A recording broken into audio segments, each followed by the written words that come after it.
Hello, I'm Lucy Bradley, medical herbalist and massage therapist living and working in Glasgow, and this week I'm going to be doing a little video each day about herbs for the nervous system and mental health. So over the weekend it was my daughter's birthday party and my parents were here and we were getting everything ready for the party and things were getting a bit stressed and everybody was just getting a bit anxious about getting everything ready and making it happen and all of these things, like all of these accumulatory things that generally happen that make you feel more stressed.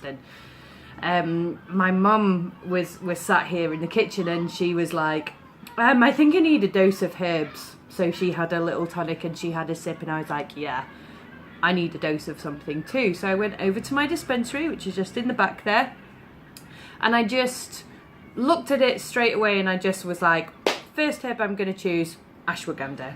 And just went straight to it, poured out a measure of 10 mils and took it straight down. And I found that really interesting because that was the herb that I intuitively chose on that day. And I thought that was a good opener for talking about herbs for stress and the nervous system. So ashwagandha, so I've got it here. This is tincture form. Its Latin name is Withania somnifera. So I've got it in tincture form, and I also stock it in powder form as well. And this is powdered root, and I've just made it up into this lovely, delicious drink. So this is one of the most traditional ways of taking ashwagandha. It's a teaspoon of powder mixed with honey and black pepper and then boiled milk. This is cow's milk, but you can have any type of milk that you want.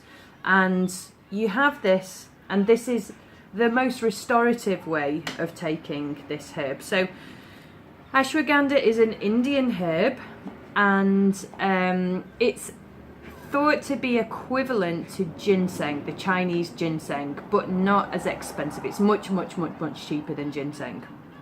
And ashwagandha means smell of a horse, or smell of a horse, because it's thought to give the vitality and energy of a horse.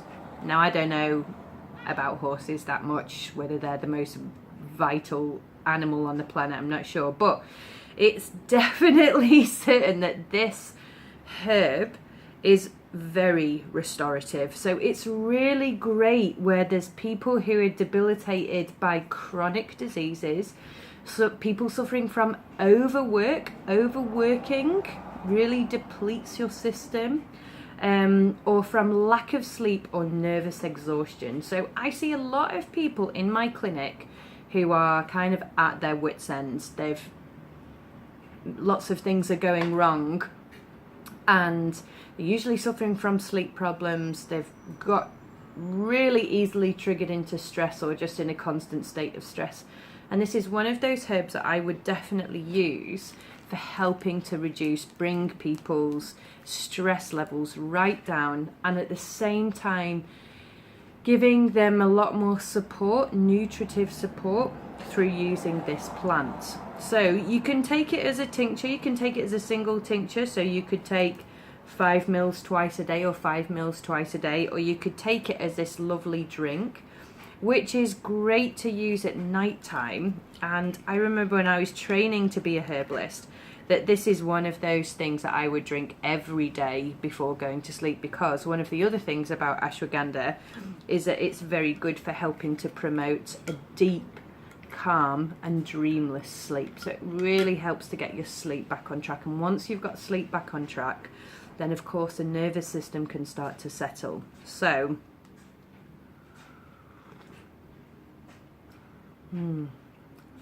it's really nice. It's like woody and rooty and sweet. It's got a teaspoon of honey in it as well, so that sweetens it up really nicely. So that's ashwagandha for today. Of course, I'd just like to say that the information that I'm giving in these videos does not replace the value of seeing a medical herbalist and having a consultation. If you're having a lot of stress in your life, mental health problems, problems with your nervous system, whether or not you know that, please do go and see a herbalist. It is really worthwhile, but these are just little snippets of information to give you a bit more guidance on what herbs can be used for stress. So that's ashwagandha. Here's to a very restful and dreamless sleep.